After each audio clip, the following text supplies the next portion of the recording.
Halo sobat pendengar semua, perkenalkan nama saya Nur Halid Kolbi Fauzi yang akan menjadi host pada hari ini dan selamat datang di podcast Kuliah Bareng.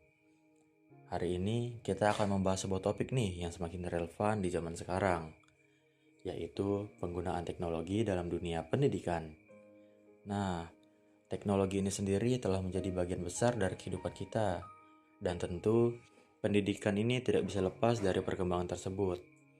Namun, ada pertanyaan besar di baliknya. Apakah teknologi benar-benar membuat proses belajar lebih baik, atau justru sebaliknya, malah menimbulkan masalah baru?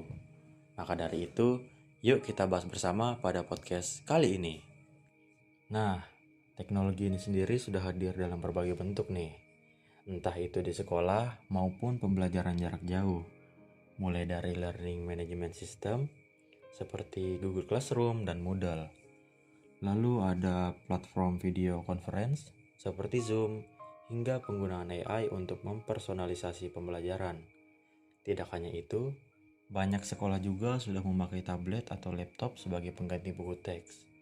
Maka dari itu, teknologi ini bukan hanya sebagai alat bantu, tapi perlahan menjadi bagian inti dari proses belajar mengajar dalam kehidupan sehari-hari.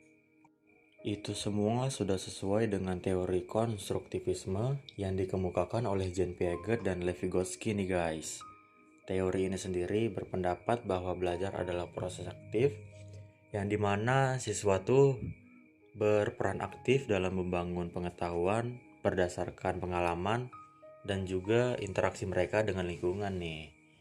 Buat teknologi sendiri dalam hal ini dapat berfungsi sebagai alat yang sangat efektif untuk mendukung pendekatan ini. Karena yang pertama, dia itu bersifat interaktivitas, yaitu teknologi memungkinkan pembelajaran yang lebih interaktif melalui simulasi, permainan edukatif, atau multimedia, yang dimana ini sangat membantu siswa dalam membangun pemahaman mereka sendiri.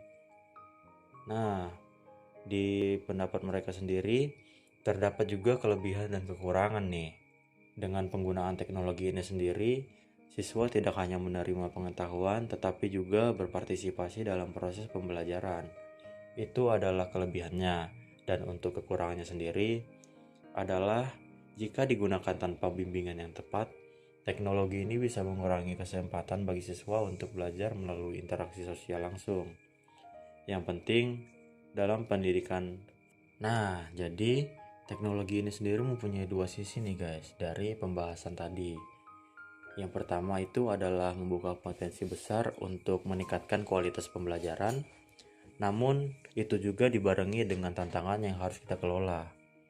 Yang terpentingnya adalah bagaimana kita menggunakan teknologi secara bijak dan merata agar semua siswa bisa mendapatkan manfaat yang sama. Maka dari itu, terima kasih sudah mendengarkan podcast Kuliah Bareng.